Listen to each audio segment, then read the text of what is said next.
ആരോട് പറയാൻ? പാപം ഇ പി. ഹൈക്കോടതി ഇപ്പോൾ താങ്കളെ കുറ്റവിമുക്തനാക്കിയിരിക്കുകയാണ്. കുറേ നാളുകളായുള്ള ആവശ്യമാണ്.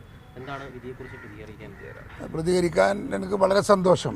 കാരണം കഴിഞ്ഞ കുറേ കാലമായി കേരളത്തിൻ്റെ രാഷ്ട്രീയത്തിൽ എന്നെ ഒരു ക്രിമിനലായി ചിത്രീകരിക്കാൻ ഈ ഒരു കെട്ടുകഥ ഉണ്ടാക്കിയെടുത്ത് എന്നെ വേട്ടയാടിയൊരു പാർട്ടിയാണ് CPM.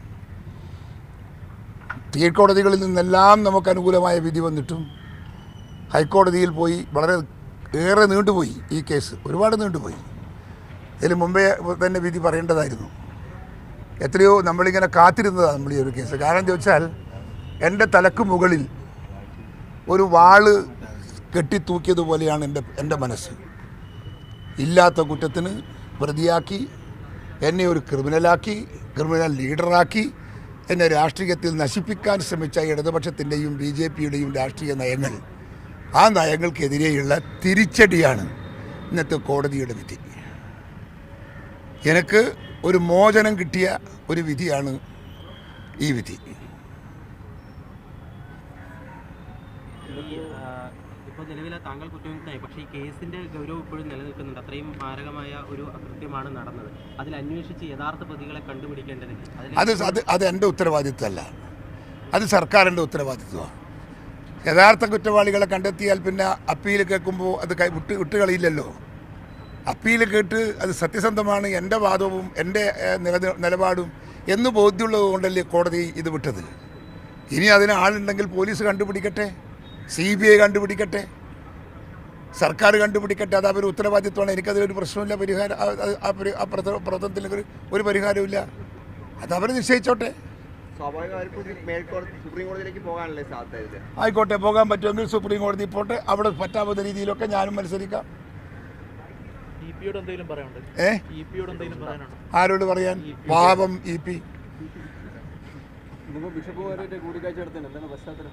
ഞങ്ങളിവിടെ വന്നാൽക്കല്ല, ഞങ്ങൾ ഇതുപോലെ ഞങ്ങളെ രാഷ്ട്രീയ പാർട്ടി നേതാക്കന്മാരുടെ ഒരു സ്ഥിരമായ ശൈലിയാണ്. എല്ലാ ഭാഗത്തും പോയാൽ ഇതുപോലുള്ള ക്രിസ്ത്യൻ പള്ളികളും മറ്റ് മത നേതാക്കന്മാരെയൊക്കെ നമ്മൾ കണ്ട് സംസാരിച്ചു പോകും. മുസ്ലിം മതക്കാർ എല്ലാവരും കാണുന്നില്ലേ? ഞങ്ങളൊക്കെ നമ്മളൊരു ജനാധിപത്യ പാർട്ടിയാണ്. ഞങ്ങളൊക്കെ എല്ലാവരുമായിട്ട് നല്ല കോൺസ്റ്റൻ്റായ ബന്ധം വേണം. ആ ബന്ധം മെയിൻറ്റെയിൻ ചെയ്ത് നമ്മുടെ ഉത്തരവാദിത്വമാണ്.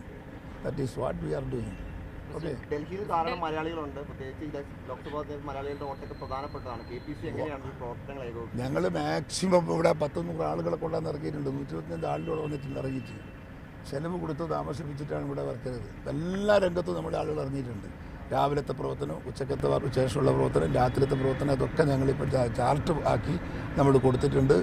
ഇന്ന് മുതൽ അതൊക്കെ നമ്മൾ നേതാക്കന്മാർ നേതൃത്വം കൊടുത്തുകൊണ്ട് അതൊക്കെ പ്രാവർത്തികമാക്കും. ഇന്നലെ വരെ ഡൽഹി പോളിറ്റിക്സിലില്ലാത്ത കുടുംബ സംഗമങ്ങളും കുടുംബ യോഗങ്ങളും ഒക്കെ കോൺഗ്രസിൻ്റെ നമ്മുടെ നാട്ടിൽ നിന്ന് വന്ന പ്രവർത്തകന്മാർ നടത്തും. അവരെയും കൂട്ടി, ഇവിടുത്തെ കോൺഗ്രസ്സുകാരെയും കൂട്ടി ഒരുമിച്ച് ടീമായി പുതിയൊരു പാർട്ടി ശൈലി ഇവിടെ ഉണ്ടാക്കിയെടുക്കും.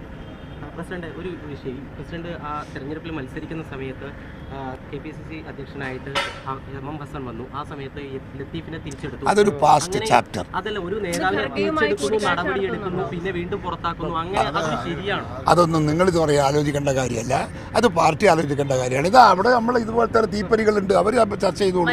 മാത്രം മാധ്യമങ്ങൾക്ക് എന്ത് കാര്യം അതിൻ്റെ അകത്ത്? പിന്നെ ഒരു തട്ടിക്കളിക്കൽ കളി അറിയുന്നോണ്ടല്ലേ? അല്ലെ, തൊട്ടൂലല്ലോ.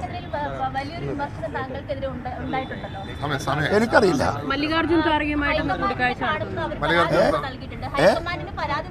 ഓ, പരാതി കൊടുത്തെങ്കിൽ നിങ്ങൾക്ക് കിട്ടുമല്ലോ. അപ്പം നമുക്ക് സംസാരിക്കാം. ഏത് യോഗം മാറ്റി വെച്ചു? ഇല്ല, മാറ്റിയിട്ടില്ലല്ലോ.